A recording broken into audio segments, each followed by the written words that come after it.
Welcome everyone to the Think Different podcast. It's trout season. You know what that means? It's time for the only podcast with two former Apple retail employees with over 20 years combined experience sharing our retail experiences. I am Will, the TLD, the former Apple specialist, creative, and genius. Along with me every week is the man known as Keto Drummer, Frank Funk, here on my right, but on the bottom today is our special interview. He is the owner of SellYourMac.com, who states he has spent over $41 million in Apple products in his life, and now he wants to buy your old stuff. Ladies and gentlemen, please welcome Mr. Brian Burke to the show.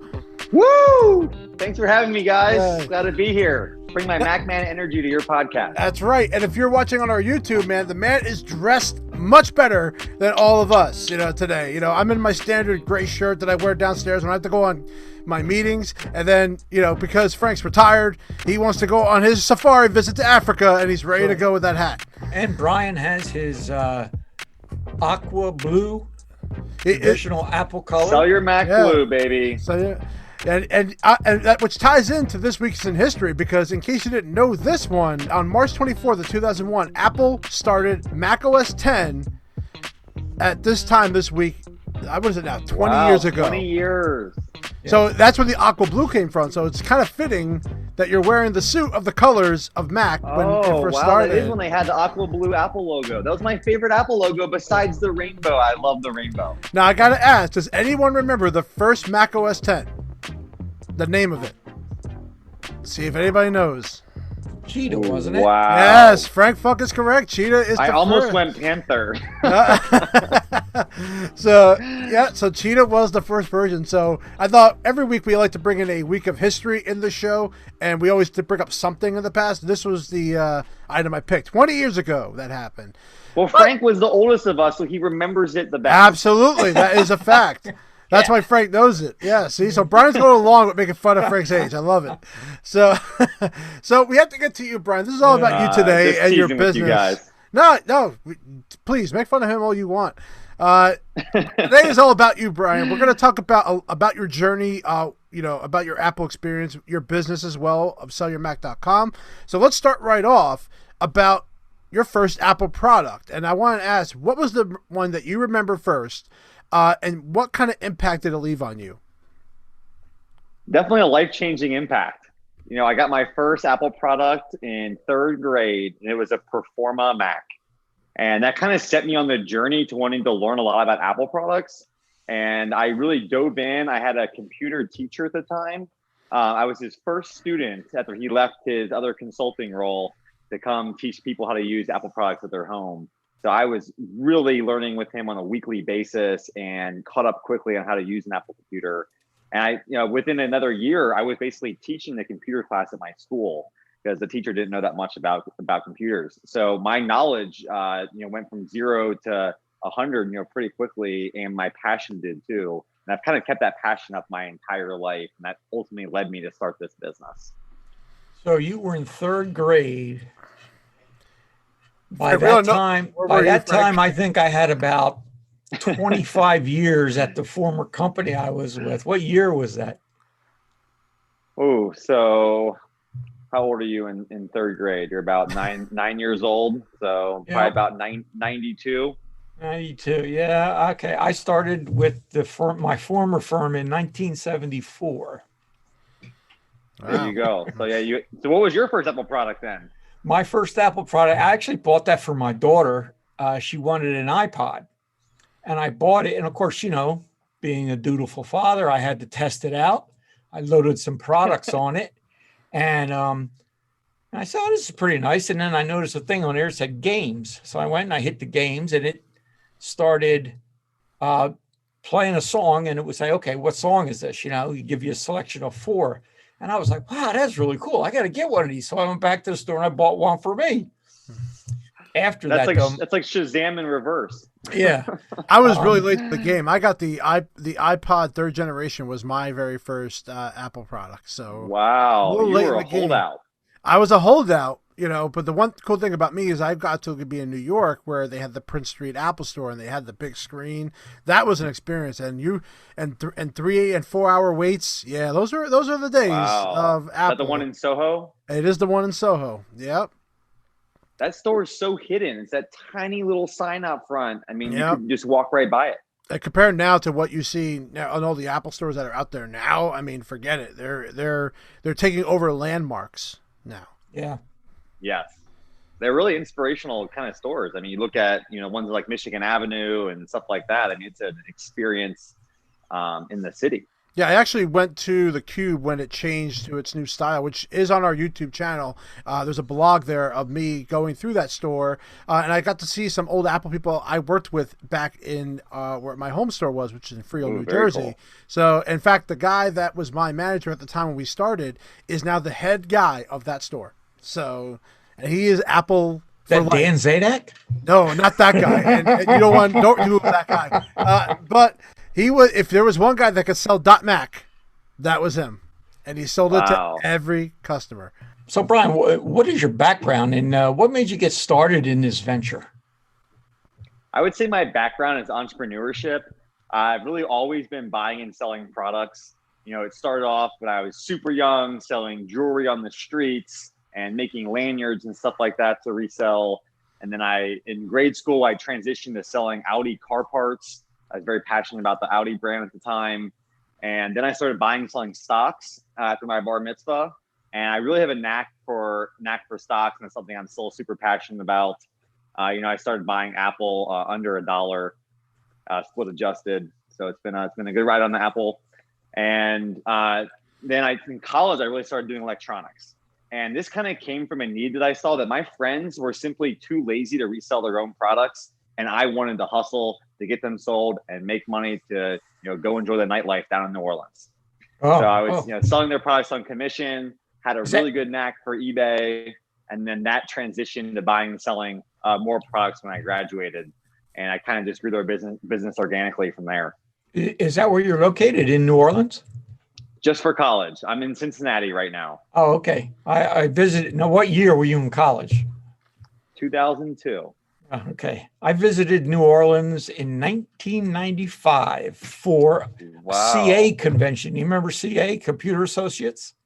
I have not been to that one. Frank, we're not as old as you. I just want you to make that aware. Yeah, well, okay. That New Orleans is a crazy town. Oh, it's a lot of fun. If you go for Mardi Gras, I hope you get back. I haven't been, but now that I have a child, I don't see myself going anymore on that. But we have to talk about your website, which is sellyourmac.com. And I have to ask, what made you decide to start that site? So when I was doing the eBay business back then, I was buying and selling on eBay. And the best deals were basically in the middle of the night. And I realized that it was not a life sustainable decision to stay up all night and all day buying and selling Apple products. So I created sellyourmac.com to be my inbound sales channel, and kind of quickly grew that through a lot of SEO efforts. We've done a lot of content creation on there to bring people to the site. And if you search for different terms like where to sell my Mac or how do I sell my MacBook Pro, we should be number one in the world on Google. And that has been our kind of history of how we built up our business through a lot of organic SEO there. That's a brilliant name for a site too, which makes it real easy. The URL really helps. Yes. Yeah, that was a smart URL. I'll be able to trick anyone into what my business is. Now, how do you compare yourself to Gazelle? And So Gazelle has been a major competitor for a long time. And up until recently, we competed on Apple products in the Mac space. But as of February the 1st, they transitioned away from doing any Mac. And now they are strictly buying from consumers through their Eco ATM channel, which you have to go to in person and receive a very low offer on your device. But at those stations, you can only resell an iPhone or an iPad, iPod, stuff like that, along with all the Samsung gear. So the biggest differentiators from us are that we don't do any Samsung. We are 100% Apple focused, and we'll give you the best value on your Mac products, and you simply can't go to Gazelle anymore. It's actually really fitting. We had a feedback left on our website yesterday or the day before, and it was like, "Goodbye, Gazelle. Hello, Sell Your Mac. I am so happy to have transitioned to your company." That's interesting. I didn't even know that, even when I wrote that question. So that's very interesting. What would you say is your biggest competitor as far as like, if you were to go from, if someone's trying to look up your term and they see this other site, what is the reason that Sell Your Mac should be your way to go? I'd say our biggest competitor is probably Apple. Even though they don't do it themselves, they use a third party called Phobio. Mm-hmm. And if you were to search for Apple trade-in, they own a bunch of those Apple trade-in terms. Yep. No surprise given the word Apple there. And I'd say the number one reason you would choose us versus going that route is that we're offering cash. Right. And we're going to pay you on PayPal or check, versus Apple would only pay you with a credit. And also the timeline. If you're going to go through their service, it could be anywhere from 2 to 4 weeks. And you also could have your product rejected the last moment and not even have a chance to really talk to the customer service. So if there was any issue, for instance, if you sent your product in and it was damaged and you'd quoted it as like new, we would simply email you and say, here's a picture of how we received it. And this is the only reason we need to adjust your offer because it wasn't as described. Versus they would just simply send it back to you without much interaction there. So the combination of speed, service, and cash are the reasons that I would pick our business. Okay, so I have a couple questions for you. Now, one, just off of that, when you said PayPal, I'm not a big fan of PayPal. What happened to Apple Pay and Apple Cash? Apple Pay is not very friendly from a business standpoint to be able to integrate with APIs and to be able to do mass payments. And when we're sending out payments to 100 plus people every day, we have to make it easy on ourselves. If someone needed a payment a certain way, we're usually willing to go to extra lengths to get it done. But most people have been fine with PayPal or check. Okay. All right. Now I have another one. And no fees for the customer, by the way. You're not going to get any PayPal fees. It's 100% free on your end. Okay. Do you purchase older Apple products as collectibles, such as the iBooks special editions, Power Mac G4 Cube? I'm surprised you don't have a cube, sir. I would expect you to have a cube. I have a cube. I turned it into a tissue box. Oh man! Of course, I gutted it and then I put an acrylic stand on the bottom so the tissue sits right up in it. It's gorgeous. It's the biggest, coolest tissue box holder I've ever seen in my life. All right, so we don't buy anything old unless it's a super, one-off collectible. If you told me you had, a Lisa or an Apple One or something like that truly had some value, we would certainly be interested. But the iBook stuff, you can go on, Craigslist and maybe get a few bucks for it, but beyond looking at it in a museum setting, not much value. And we came from an Apple retail experience, and it's company when we worked there. Technically, you're our competition regarding, we would always push, of course, doing our Apple trade-in program, which that came out not that long ago before our journey ended, maybe like 4 or 5 years ago before they started finally kind of going in on that. And of course there were sites like yours and Gazelle, and there were so many out there at the time because Apple products started really taking off. Now, coming from the Apple Store experience, you've had to visit Apple Store in your life, and I would have to ask, probably 50 of them. Okay, 50 of them. What do you like about? I would like to know your dislikes, and what do you think they need to do a little differently? One of my favorite things is probably design. Mm-hmm. It feels so nice when you're in these stores. Like going to the Apple Store. I've been to the original Cube in New York City. Let's just say 20 or 30 times, just that one store. And just the experience when you're there, walking up to it, you don't even know what's underneath. There's so much to behold. And it's all the glass and, clear lines, white space. I really appreciate that kind of nice industrial design. So that'd be one of my favorite things. My second favorite thing is probably the positivity of the people working there. Even if they can't help solve your problem, boy, are they friendly. Mm-hmm. And I try to exude positivity wherever I go. So I really appreciate getting it back. And they're just very friendly. I would think one of my biggest complaints would be it's hard to necessarily get exactly what you need done by any certain individual because of how the roles are set up in the store. And I think it's frustrating if someone couldn't check you out when you're ready to buy.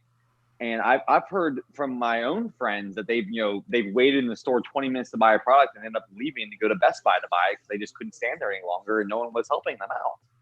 And I think they've made some of those changes just more recently that more people can check you out on their remote devices. But a couple of years ago, that really wasn't the case. Yeah, to piggyback off that, with what he's talking about is everyone wears the same shirt in the store. Where back when we first started going, there were different shirts that represent different things. So you kind of get the idea who's that. Apple changed that around and decided to go everyone wears the same thing. And it really did confuse people, especially now that our goal is to navigate you to the right person in the store. Now, that's what Apple wanted us to do. Yep. But not everyone's skilled to do that right away. So now you'll see 3 or 4 people at the front of either you go down steps, an elevator, the store, and they're asking you what you're here for, and they'll get you to the right person now. Where back then it was there was maybe one person at the front or one person for Genius check-ins, and you didn't know where to go, and you still don't because there's no signs. So you have to, I still like the idea of the color scheme, and I like the idea they brought back the lanyards this year. Obviously, COVID had a lot to do with that. I like the lanyards. I love the lanyards now with the Memoji now. It's very new Apple. It's like going back to the old style of the lanyard, but now including the Memoji in there, which I like. And we love emojis. Look at your artwork you're doing on your podcast. Yeah, I mean, honestly, it would cause too much work to try to get myself to do a picture of myself pointing at a HomePod saying RIP or something, and I'd rather just do the Memoji because there's always an expression for any mood you could figure out, So that's what I like about that. But honestly, my favorite one are the celebrating emoji and the one in front of the Mac. Yeah, I like the one in front of the Mac. That was perfect. And we spoofed that when they did their announcement back in the summer. Me and Frank had our spoof on that. Yeah. I went to your website, and who designed your webpage? I find it was extremely easy to navigate and obtain information about a product and to get back a price. I mean, inside of, I don't know, 30 seconds, I had. Yay, 30 seconds. Back. That's fast. I mean, it was, I was really surprised. I mean, it was just, put in your serial number and blah, blah, blah, and there you go. I mean, we aim for speed and ease of use, so I'm glad to hear it. Yeah. Now, did you design that? Our 4th overall iteration now. I didn't do the actual coding or physical design work. We have a partner that's local. He's not an actual Cellular Mac team member, but he's been with us since the start and did the original website design and original SEO on the website there. And yeah, I definitely appreciate hearing that it's easy to navigate. We try to make it super clear. If you enter your serial number or the order number in there, basically give you an instant quote. And you just basically select, the cosmetic condition and that it's working and you're good to go. Yeah. I mean, there were 4 questions, and you could, it comes when you put the serial number in, came back with the specs, and you could adjust any of those. I had increased the memory in my iMac. I changed it to 16 gig, and that was it. I recommend more. I recommend more RAM is good. Yeah, yeah. So after you did that, if you put your information in and you submitted the quote, you'd have an instantaneous FedEx label in your hands, and you could print that off and ship it to us that day.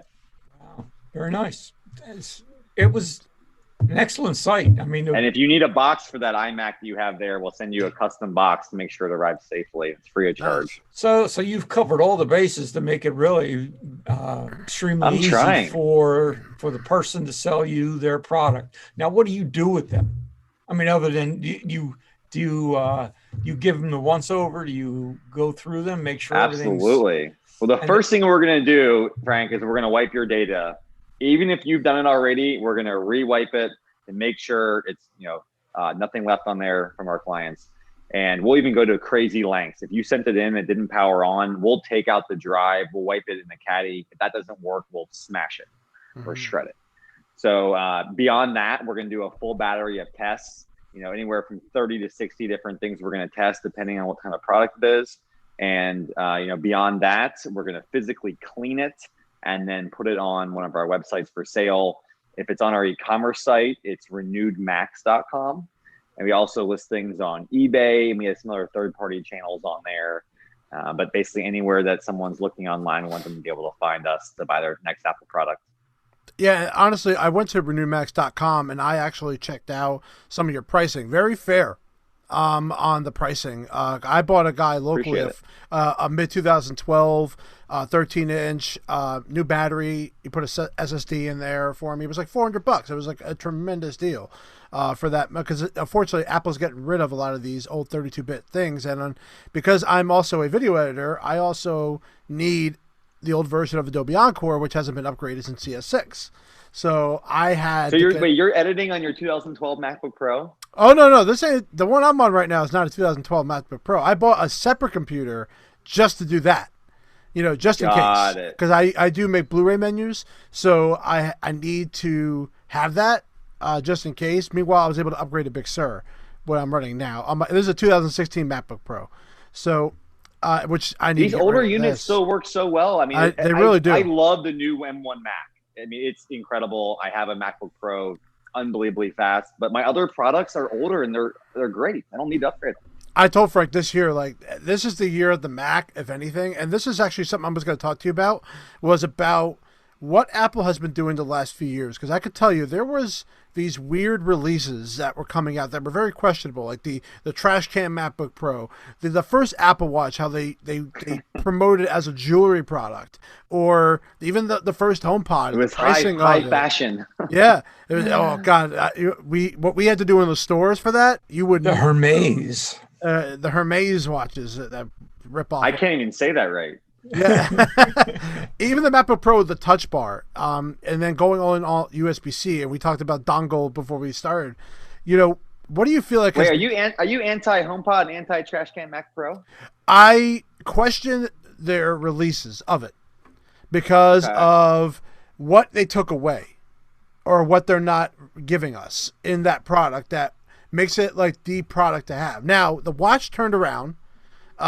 But I'm talking about the very first one. I'm talking about the very first HomePod. I couldn't take it off. The first Series Zero. I don't know if I can say that about the Series Zero, but even the MacBook Pro with the Touch Bar. Like even now, I'm running one with the Touch Bar, and I do not think this Touch Bar is working.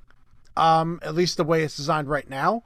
So in the last few years, I turned my stance on it. Even the Touch Bar is raised just a little bit more off of the flatness of the keyboard, which makes a bigger difference than you think, but I still accidentally hit my escape key all the time. Thank God they include the escape key now, which they listen to the fans.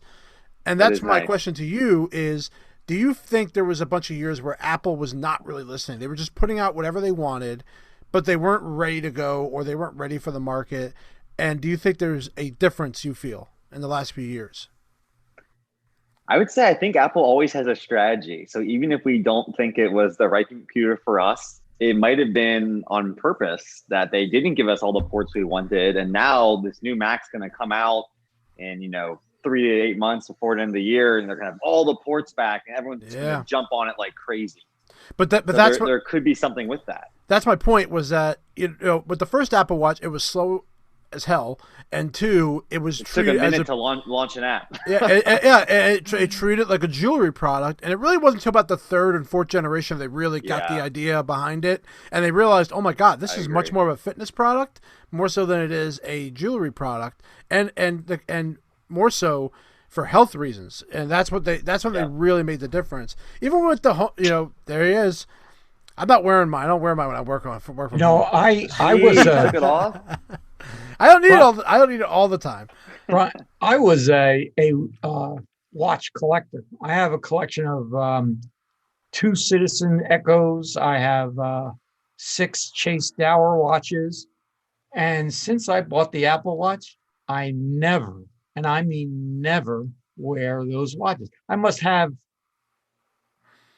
easily $12,000 in watches sitting there doing nothing. And Greg, I'm right there with you, man. I had a bunch of watches, and I'll never wear one again. I think I put one on one day for like an event somewhere, and that was it. Yeah, it's like when I don't have my Apple Watch on, it's like I feel like I'm missing something. Yeah. It's like it's not tracking my steps, or it's not doing this, or it's not doing. I agree. I want those points, man. You got to make your circles happen every day. That's right. Yeah, that's it. Apple You got tricked us into wanting that, and I like it. Yeah, I'll tell you, I have one special watch that I'm sure I'll wear again at some point, and it's the watch they gave out at Apple to employees. I believe it was in the 80s that they had this commemorative watch they gave out. Oh wow, that's pretty cool. Yeah. And I want a picture of that too. Yeah, we need that. We need to see that too. Talk a little bit about today. Well, before we went on the air of the podcast, you were talking. I saw about your gifting computer program. What does that entail? So, Trading for a Purpose, we're trying to gift a lot of computers to underserved students, and it's super easy to get involved. Right at the top of the website right now, you can click there. It'll tell you more about the program and where we're gifting it. And basically, every time you use that promo code, Trade In for a Purpose, it'll put $20 in the pool for us to gift more computers. So like just recently, we gifted a computer to an outstanding student in India. And she's programming Apple apps out there. She's a leader in her community, studying engineering at college. And she really did not have the right equipment to continue her studies. So I know this can help propel her in her life. And, to me, it means so much to be able to gift computers and give back to people that didn't have those devices. Like I described at age 9, I had my first Mac, and I feel very fortunate that I've been on that journey ever since. I want more people to be able to experience that and have the right tools to help out and further their education. One of the biggest things that we're doing locally is working with a group called Cincinnati Youth Collaborative, and they have a group of outstanding students every year that they've handpicked that are transitioning from high school to college. And I've gifted each one of those students a computer every year. Wow. Very good. That's really awesome. You'd be commended for that, Brian. That's very good. I appreciate it. It means a lot to me. I posted a video the other day. I was crying talking about it. So does Apple ever reach out to you about anything? Like, have you ever had any communication with Apple corporate or anything like that you could share? I'm sure you have. Not a lot. I've had a couple calls, but they like us. Okay, the calls that we've had, were so no cease and desist letters. Yeah, I have not got a cease and desist. We've had a conversation. No, but Apple and I are good. They said they like the circular economy. They appreciate all the companies in the buyback e-commerce space that are kind of fueling the growth for new Macs. Yeah. And this was, when I talked to them, this was before they even had a trade-in program. So they were basically relying on us to help fulfill the cashback needs for these customers to buy something new, because we know Apple products are pretty expensive. I'm surprised Apple doesn't reach out to someone like you to do the third-party trade-in program. I know that. Can you please tell them that? Yeah, I'm a little surprised. Send it up the ladder. I am so ready to. I don't work there anymore, so I don't know how much give I got. So on that, I will tell you, our customer service would be phenomenal, and unfortunately, the customer service in the trade-in program right now is really lacking, and I think that's misrepresenting the Apple brand, because Apple is foremost about customer service and experience, and it should go through every single channel, not just in the store. It needs to be that trade-in portal as well. Boy, if I could tell you what happened behind the Genius Bar during the battery program. You talk about third-party people getting in the back, and Frank knows about it. Yeah. Let's just say we had a battery complaints. People should just upgrade their iPhones already. Yeah. Well, that's a long time ago, but we're talking that 1 year span where Apple had that battery replacement program. Boy, that was a pain. $29. Don't remind me, dude. So that's interesting you bring it up, because people were coming to me and they wanted the same battery replacement. And I'm like, I can't replace your battery for $29. Right. Apple subsidized it like crazy. Yeah. Yes, it did. And that was part of the problem, but they did it so much to the point where they didn't have enough batteries to supply and demand that. They'd send you away. The iPhone 6 Plus took almost 3 months for a battery to come in to be replaced. That's crazy. That's a long time. Yep. And at the time, iPhone 7 was the product at the time. That was mostly, but then even people came in with their iPhone 10. They came in with that product right before it was ending, and that product's only been out for 3 or 4 months. Yeah. But the problem is, and then Apple, forced their hand to put the battery percentage. Thank God they have that in the phone now. But back then they didn't have it. And, why did they have it? Why? Because we had to run our diagnostics to determine what the the battery percentage was. Right. So now we fixed that problem, thank God, and that probably will not happen again. Hopefully. What's the measure? What's the measure in replacing batteries? Is it under 80% or something? 80% and below. However, any Genius you go to will likely anything 85 and under, they'll do it. Let's just say this: there is a way around the system. They can do whatever they want. Well, not really, because Apple will take that diagnostic and stop them from doing it. But because we're geniuses, we know how to get around that. Apple, we used to anyway. You guys are so smart. Yeah. Well, no, we just know how to navigate their mobile app system, and and even I went to the Apple Store yesterday. My battery's at 83%. They had to do the same workaround, to get around it. It's still there. What's your local store now? Technically, Freehold Mall would be the closest store to me, but Quaker Bridge is where I work out of Princeton area in New Jersey, so that would be my closest store. If there was time I would go to the Apple Store, that would be it. The Freehold store is so small. It's still the same size from when it opened back in like 04, 05. And they haven't gotten that remodel that a lot of other stores need. They are slammed and they are small. And I can tell you there's been years where they've been trying to get to the right. They're trying to go outdoor because, of course, they don't want to be inside malls anymore. They're going to be on the outside now. Especially now, but it still hasn't happened yet. So hopefully one day. But I got to ask you, Brian, there has to be an interaction you had with a customer that today is probably funny, but maybe back then wasn't. Do you have anything you could share? I've had a lot of interesting interactions. I mean, some of the crazier ones I probably shouldn't share on air, but I will share one about a really, really awesome customer we had in our retail store the other year. This is this super nice older woman. She came in with lots of questions all the time, and she had a lot of different products we'd help her out with. She'd bring us brownies every single time she came in. And then one time she wanted to buy the chairs we had in our store. What? She came in to buy an Apple product, and she also left with our stools. There you go. How many did she buy? Like 4 or 6 of them. She took them all. Wow. They're not like wooden ones like the Apple ones, are they? Our purchase. They weren't for sale, but she left with them. That's great. But I would say how generous and happy our customers were. And they were so thankful that they could walk in 50 feet or less from our parking lot to our store. And that made them happy. They said it was the easiest experience coming to our shop. And, it's unfortunate that our store is closed now due to COVID. We shut it down kind of right at the start of that. But we're doing everything online now, so we can still have these nice interactions with our customers virtually. Well, Frank, do you have a question for? Well, I was just going to say, it sounds like your business is thriving. And how many people do you employ now? 20 team members currently. Very good. So we've grown organic virtually every year. And now, Brian, it's your chance. You're talking to 2 former Apple retail employees. What do you have for us? Anything that you're interested about the Apple, our experience working at Apple for so long, any question you could think of for us? Because it's always the interviewer getting interviewed, but they never get to push it back on the hosts. So do you have anything for us? I was going to ask you, why couldn't anyone check me out at the Apple store? Because I want everyone just to take my money when I get there. Why do they have that barrier?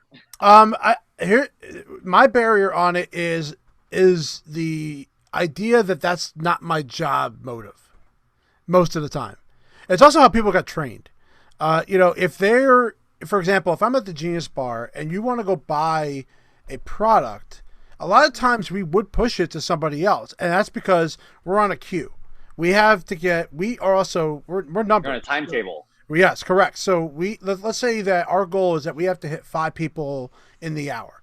So if we miss that goal, that affects us. And for you decide that you want to go to the wall and you want to buy a drive, like I'll buy an external drive that has something to do with our interaction.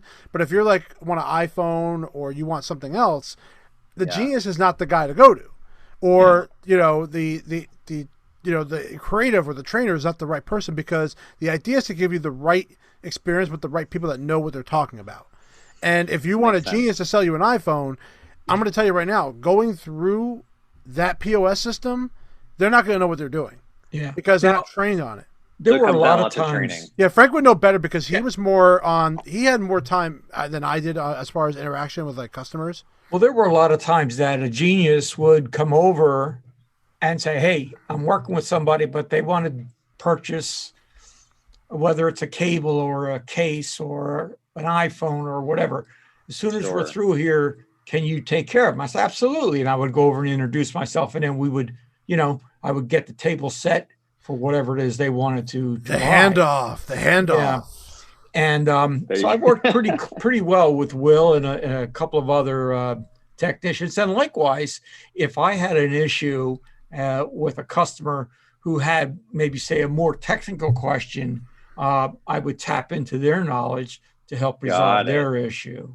And to mention bouncing off the right people. And we we have a system, Concierge, which takes care of knowing who's and what in the store. One of the things I like to do was in Concierge was to label that I need someone to come to this location to approach me to take care of of the next step. Either, let's say they have a liquid Mac and they need to buy a new one. That would be something I would put in Concierge. They would come over to me, and then they would take over the interaction based on what the need is. But one thing I will tell you is they're very big on putting people in spots now, and we approach them because there's more customers than there are employees. Yes. That's always the case. They say, go wait by that table over there. Right. And the reason why we do that is because we have a system in place here's the thing I like to say. The Apple Store is like a magic trick. You don't know how it's done, but it's done. Because we put you in a spot. Yeah, because we have the systems in place that you can't see, that you're not supposed to see, which I've shared one of them already with Concierge. But, that was... It's supposed to feel like magic? It's supposed to feel like that like a lot of times they're like, how did you know I was here? That alone is like a I don't know what it is, but people are impressed by that. Like, how did you know I was here? How did it's like, that's how good it is. So, all right, my next question is, who do you know that works at Apple Park that I can eat lunch with? Tim Cook. Yeah. Tim Cook doesn't take my calls. Yeah. It's funny. I went to Apple Campus 2 different times right before Apple Park. Apple Park was being built right when I was there the last time with Apple Genius. But I will tell you, I'm going to share this with you, Brian, that I got to see Steve Jobs while I was at my first visit as a creative. And he was sitting there with Johnny Ive. He didn't fire you on the spot? No, I didn't even approach him. But I went with my group of people I was with, and we saw him. But he was also in the state where we knew he was in bad health. You could see in his condition. Yeah. But the idea, I'll never forget that as long as I live, that I got to pass by those two, and you could just feel the aura coming off them, and I was like, wow. Not to mention that Apple paid for me to come out to that campus and to learn twice. One for 3 weeks. Wow. Being a Genius trainer.